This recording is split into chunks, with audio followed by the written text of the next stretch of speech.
The Wind Dancer. Angela and Bishop walked hand in hand along the lakefront, admiring the water as it contrasted with the pearl-white sailboats. Seagulls soared above them, hoping for a handout from the bag of popcorn they shared. Bishop stared into the water. He thought of Lake Gallatin, how he and his father used to fish in it when he was younger. In reality, the contrast couldn't have been more distinct. Here, Lake Michigan was bordered by a massive metropolis of 10 million people. A person could drive for hours to the west and not escape the houses and sprawl. There were a few cabins on Lake Gallatin, but it was close to a huge wilderness complex. Another difference was the zebra mussels. Lake Gallatin didn't have those.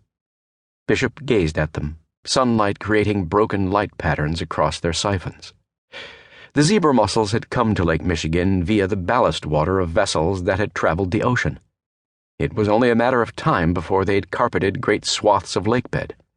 They'd become so numerous and grew so dense they sometimes clogged pipelines and water intakes. Besides pushing out other freshwater mussels, the zebra mussel was also responsible for cases of avian botulism, killing thousands of Great Lakes birds.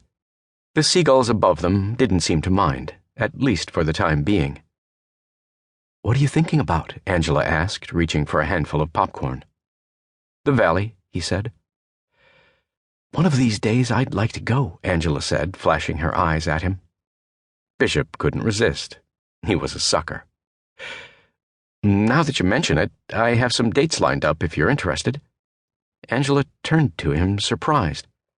"So I'm finally going to see the vaunted Apex Valley? Hold on, Bishop. Let me mark this down in my planner. This is a historic occasion." "Smartass," Bishop said, shaking his head. "I try my best." Bishop laughed and tossed a piece of popcorn at her. It missed, and a daring seagull swooped in behind them and plucked the morsel. "So, are you going to tell me where we're going?" she asked. "I told you it's a surprise." Bishop stopped, and so did Angela. "You were one of those kids who peeked at their Christmas presents early, weren't you?" he asked. Angela blushed. "Maybe." "Uh-huh," Bishop said. "I always had a hunch. I'm afraid you're going to have to wait on this one. Well, at least for the next few minutes." Lake Michigan sloshed against the concrete retainer wall. Up ahead was a series of piers with moored sailboats. The piers were fenced off from the sidewalk, and the entrance was guarded by a huge man wearing blue slacks and a sweatshirt. "Bishop, party of 2, he said to the guard. The guard checked Bishop's driver's license and ushered them through the fence gate. Bishop and Angela held hands and descended the wooden steps to the main pier. Her hand trembled in his. He looked at her, and she smiled and exhaled unevenly. Maybe she knew what was coming. The sailboat captain greeted them and assisted them into the boat. It was a modest vessel of 42 feet, as much as Bishop could afford. "Welcome aboard the Wind Dancer," the captain said.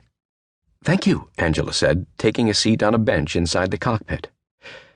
On a checkered tablecloth, still fresh and steaming, was a meal of grilled corn on the cob, baked beans, and turkey burgers from Angela's favorite restaurant, Vendatus. "Bishop, what's going on here?" Angela asked, trying to hide her trembling hands on the other side of her lap. "In case you haven't noticed, we're going on a little sunset sail." "What's the occasion?" she asked. Bishop met her eyes, a smirk on his face. He was loving every second of this. "Does there always have to be an occasion?" he asked. "You're playing me," she said. "You're enjoying this, aren't you?" Bishop grinned.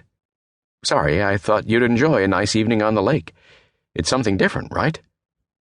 "Oh, okay, for sure.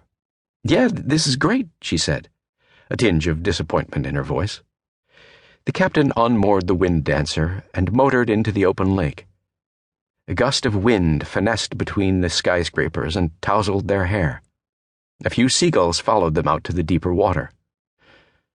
When they were a couple 100 yards out, the captain unfurled the mainsail, and the Wind Dancer cut across the water, leaving the seagulls behind. Many of the buildings in the impressive steel and glass skyline began to turn on their lights, creating an uneven light show. As beautiful as it was, Bishop knew he'd be sucked back into the corporate world tomorrow.